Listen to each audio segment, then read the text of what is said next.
The observatory. The immense observation dome of the Centauri Alliance headquarters gleamed like a cosmic eye, its crystalline surfaces refracting starlight in dazzling patterns.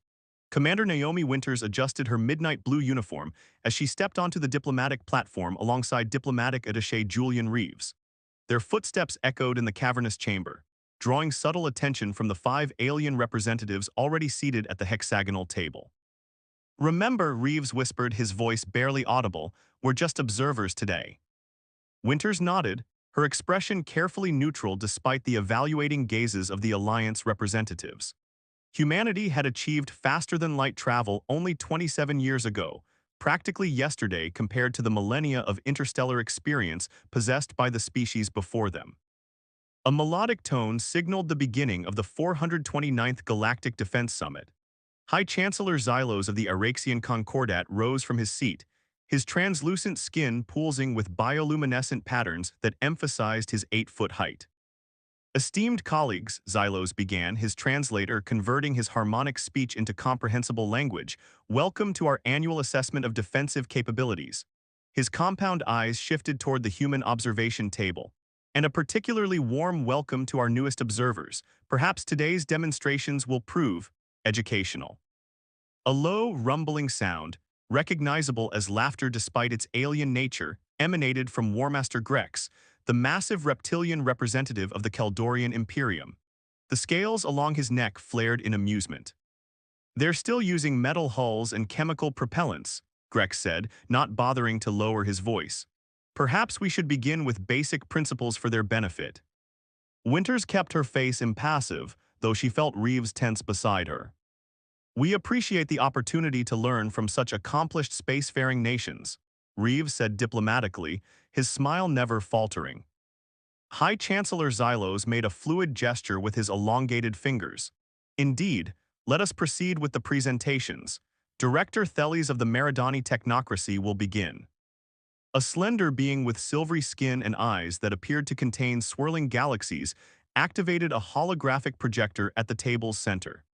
The projection showed a sleek vessel resembling a metallic manta ray. "The Meridani Phantom," Director Thales announced, her voice carrying a musical quality. "Our latest stealth vessel, capable of complete sensor invisibility through our proprietary phase-shifting technology." The hologram demonstrated the ship seemingly vanishing from detection. "No conventional or quantum scanning system can detect the Phantom once cloaked," Thales continued proudly. "We can penetrate any defense grid, strike with precision, and disappear before countermeasures activate." Commander Winters leaned forward slightly, studying the projected specifications with increased interest. She made a subtle gesture on her datapad. Next came Archon Pelvara of the Lysithian Collective, their bioluminescent tentacles undulating as they displayed their civilization's pride, a massive organic-looking vessel. "The Living Fortress," Pelvara announced, their multiple voice organs creating an eerie chorus. "A semi-sentient defensive platform with regenerative hull tissue and the galaxy's strongest shield technology. In recent trials, it withstood direct hits from 3 Class X Nova torpedoes without sustaining critical damage." The hologram showed the enormous ship absorbing what appeared to be devastating attacks, its strange organic surface rippling but remaining intact. One by one, each representative showcased their species' most advanced vessels. The Kaldorian Imperium's planet breaker dreadnoughts with weapons capable of shattering small moons. The Volari Federation's quantum streakers that could outrun light itself through dimensional slipping. And the Araxian Concordat's mind spheres that used advanced psionics to predict enemy movements before they occurred. Throughout the presentations, the human observers remained attentive but quiet, occasionally exchanging glances or making notes. Their silence did not go unnoticed. "You're unusually reserved, Commander," said Warmaster Grex during a brief intermission, his reptilian features twisting into what might have been a smile. "No questions about our superior technology, no desperate pleas for trading agreements." Winters met his gaze evenly. "We're here to observe, Warmaster, and we're learning a great deal." "Learning the futility of competition, no doubt," Director Thales added, her silver skin shimmering under the dome's lights. "Earth vessels are, what is your term, a century behind even our obsolete models." Reeves stepped in smoothly. "Different civilizations progress along different technological paths, Director. We find these demonstrations fascinating from an engineering perspective. Before Thales could respond, a high-pitched alert tone cut through the chamber. The holographic display in the center of the table shifted to an emergency broadcast showing a space station under attack. "Attention all Alliance vessels," came an urgent transmission. "Nick's outpost is under assault by void harvesters. Multiple hostile craft detected. Civilian evacuation underway, requesting immediate assistance." The mood in the chamber transformed instantly from ceremonial to tactical. High Chancellor Xylos activated a communication panel on the table. "This is an opportunity to demonstrate real combat effectiveness rather than theoretical capabilities," he announced. "Each member nation will dispatch their showcase vessel to neutralize this threat." Warmaster Grex's scales flushed a deep crimson. "My planet breaker will crush these raiders beneath its guns." "The Phantom will be there before your dreadnought even leaves dock," Director Thales countered. As the representatives hurried to issue commands to their vessels, High Chancellor Xylos turned to the human observers.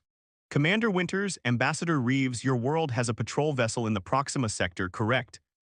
He consulted his display, USS Pathfinder. Winters nodded. "That's correct, Chancellor. While I would not suggest involving such a modest vessel in this engagement, your observers are welcome to monitor from a safe distance," Xylos offered, his tone carrying obvious condescension. Winters exchanged a brief glance with Reeves before responding. "Thank you, Chancellor. The Pathfinder will maintain position at the edge of the system. We appreciate the opportunity to observe Alliance tactics in a live engagement." As the alien representatives hurried to their private command stations, Reeves leaned close to Winters. "They're still not taking us seriously." "Good," Winters replied quietly, activating her secure communicator. Winters to Pathfinder. "Captain Akafor here, Commander," came the immediate response. "Nick's outpost is under attack by void harvesters. The Alliance is sending their showcase vessels to handle it," Winters explained, her voice low. "Maintain your position at the system's edge, but go to tactical alert. Monitor everything." "Understood, Commander, and if their specialized ships can't handle the raiders?" Winters smiled slightly. "Then we'll show them what human adaptability looks like, but only if absolutely necessary. We're still playing the humble newcomers." "Received and understood," Pathfinder standing by. Winters closed the communication and turned to Reeves. "Let's observe how these technological marvels perform against an actual threat." They moved to the main observation platform where massive screens displayed the 5 alien vessels departing toward Nick's outpost. Each ship was a marvel of specialized engineering, the fastest, the stealthiest, the most heavily armed, the most heavily armored, and the most predictive.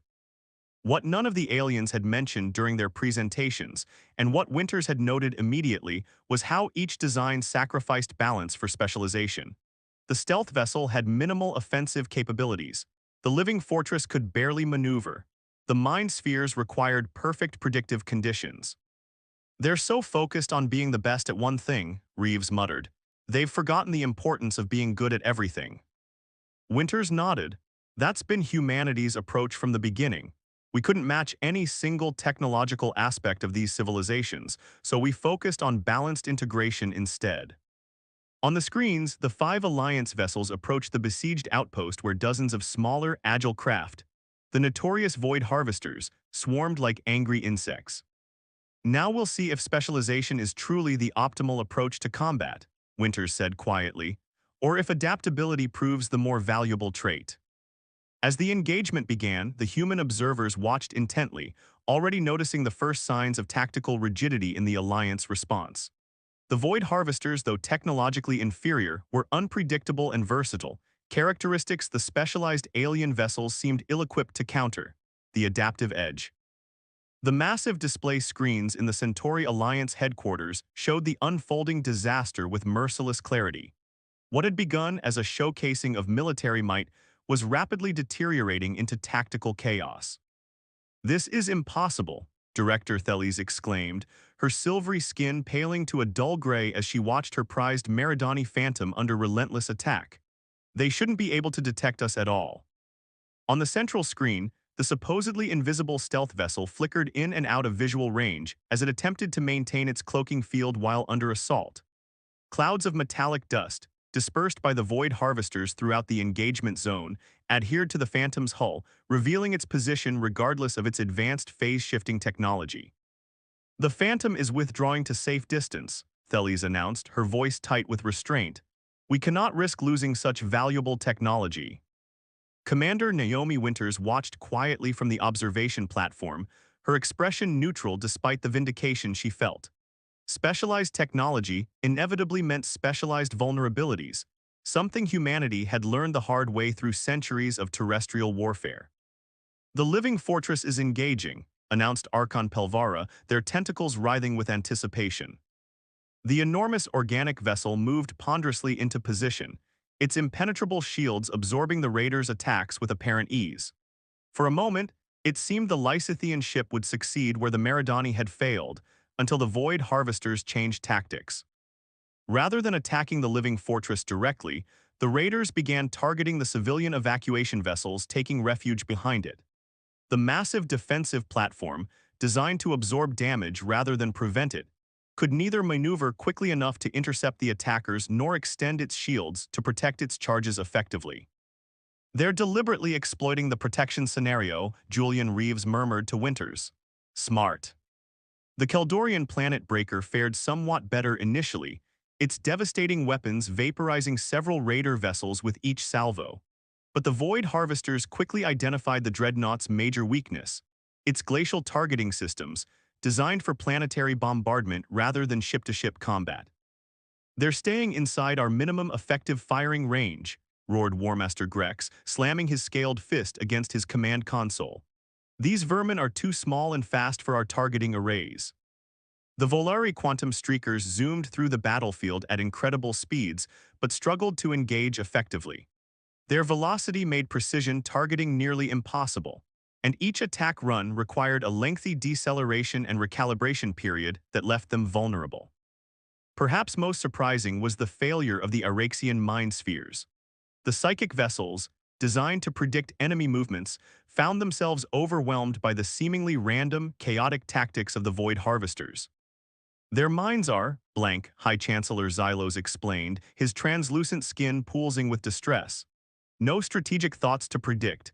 They appear to be operating on pure instinct or some form of distributed intelligence." Within 30 minutes, the situation had deteriorated substantially. The Araxian vessel had withdrawn with serious damage to its sensory apparatus. The Keldorian dreadnought was surrounded by raiders it couldn't effectively target. The Lysithian organic ship was torn between defending itself and protecting civilians. Only the Volari vessels maintained some semblance of control, but they were too few and too specialized to turn the tide. High Chancellor Xylos turned to the human observers, his compound eyes unreadable but his body language conveying distress. "Commander Winters, I understand that your Pathfinder is modest compared to our vessels. However, we would appreciate any assistance your ship might provide with civilian evacuation." Winters met his gaze steadily. "The Pathfinder is primarily an exploratory vessel, Chancellor, but it was designed with combat capabilities. We would be honored to assist." She activated her communicator. "Winters to Pathfinder. Captain Okafor, you're cleared to engage. Prioritize civilian protection but engage hostiles as necessary." "Understood, Commander," Pathfinder moving to intercept. The observation room fell silent as a new vessel appeared on the tactical display, the USS Pathfinder. Compared to the alien ships, it appeared unremarkable, neither particularly large nor visually impressive. Its hull was a matte charcoal gray with minimal external features, its lines clean and functional rather than imposing. "That's your combat vessel?" Warmaster Grex asked incredulously. "It looks like a cargo hauler." Winters smiled thinly. "Appearances can be deceiving, Warmaster." On screen, the Pathfinder accelerated toward the conflict zone at a speed that, while nowhere near that of the Volari quantum streakers, was surprisingly swift for its size. As it approached, several Void Harvester vessels broke off to intercept the newcomer. "Captain Okafor is about to demonstrate why we focused on adaptive design rather than specialization," Winters explained, her professional demeanor unable to completely mask her pride. The alien representatives watched with a mixture of skepticism and curiosity as the human vessel engaged the approaching raiders. Unlike the specialized Alliance ships, the Pathfinder began rapidly cycling through various defensive and offensive configurations. Its hull panels shifted subtly, altering its sensor profile. Point defense turrets emerged from previously invisible recesses, intercepting incoming projectiles with remarkable accuracy. When a group of raiders attempted to surround it, the Pathfinder released a cloud of its own countermeasure particles, not to hide, but to create a conductive field that channeled an electromagnetic pulse toward its attackers. Fascinating, murmured Director Thales. They're using modular systems rather than fixed configurations. Multiple redundant targeting arrays, observed Warmaster Grex with growing respect. Their weapons aren't particularly powerful, but they never miss. The Pathfinder moved methodically through the battlefield, coordinating with the remaining Alliance vessels. Captain Akafer's voice came through the communication system, calm and collected. Volari vessels, if you can maintain your speed runs through quadrants 7 and 8, will use our targeting data to improve your hit probability. Keldorian Dreadnought, we're uploading targeting solutions for your secondary batteries now. They'll be more effective against these smaller craft. The combined approach began to show immediate results. The human vessel lacked the overwhelming specialization of the alien ships, but compensated with remarkable tactical flexibility. Where the Araxian mind spheres had failed to predict the raiders' movements, the Pathfinder's artificial intelligence systems adapted to their patterns in real time. They're using kinetic weapons alongside energy armaments, Archon Pelvara noted, their tentacles waving in surprise. How primitively effective. And look at their shield configuration, added Xylos. It's not particularly strong compared to the Living Fortress, but they're modulating it constantly to match incoming weapon frequencies. For the next hour, the combined forces slowly gained the upper hand. The Pathfinder coordinated the Alliance vessels, compensating for their specialized weaknesses while leveraging their unique strengths. Captain Akafer directed evacuation efforts while simultaneously engaging hostile craft, the human vessel shifting seamlessly between combat and rescue operations. When the last of the Void Harvesters finally retreated, the observation room fell silent. The screens showed the aftermath, the damaged Alliance vessels alongside the Pathfinder, which had sustained moderate damage but remained fully operational. Your ship performed adequately, Warmaster Grex admitted grudgingly. Better than adequately, corrected Director Thales. That was a masterclass in adaptive tactics. High Chancellor Xylos approached Commander Winters, his translucent form pulsing with what appeared to be a complex mixture of emotions. Commander, I believe we owe you and your people an apology, he said formally. We mistook your balanced approach for technological inferiority. In truth, you have developed something we have long forgotten, the value of versatility. Winters inclined her head respectfully. Each civilization develops according to its own history and needs, Chancellor. Humanity's path to the stars has been fraught with conflict and limited resources. We learned to adapt because we had no choice. A different kind of evolution, mused Archon Pelvara, joining them. While we pursued perfection in singular domains, you pursued competence across all domains. And in crisis, added Reeves diplomatically, adaptability often proves more valuable than specialization. The debriefing that followed was markedly different from the earlier presentations. Gone was the condescension, replaced by genuine curiosity about Earth's technological approach. For the first time, the human representatives were treated not as primitive observers but as valuable contributors. As the formal proceedings concluded, High Chancellor Xylos approached Winters privately. Commander, the Alliance Defense Council convenes next month to discuss standardized protocols for mutual defense. I believe it would benefit us greatly if Earth sent not observers, but full participants. Winters felt a moment of profound satisfaction, though she kept her expression professional. We would be honored, Chancellor. I'll forward your invitation to the United Earth government immediately. Later, aboard the Pathfinder, Commander Winters joined Captain Akafer on the bridge. Through the viewport, they could see the massive alien vessels undergoing repairs alongside their comparatively modest ship. Quite a day, Akafer remarked, her dark eyes twinkling with amusement.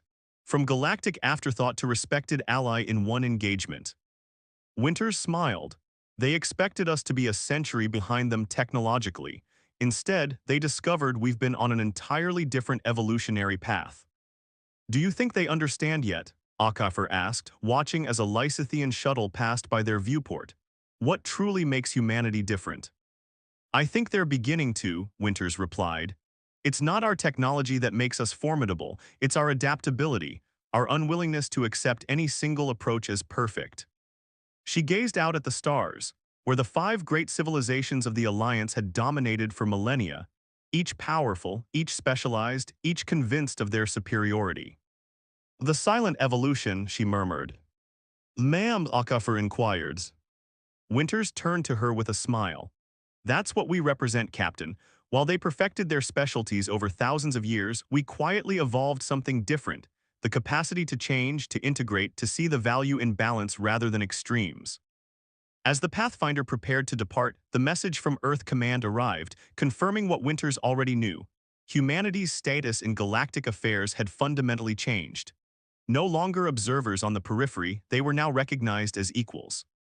Not because they had the fastest ships or the strongest weapons or the most impenetrable shields, but because they had remembered something the ancient civilizations had forgotten in their pursuit of perfection, that true strength lies not in doing one thing better than anyone else, but in doing everything well enough when it matters most.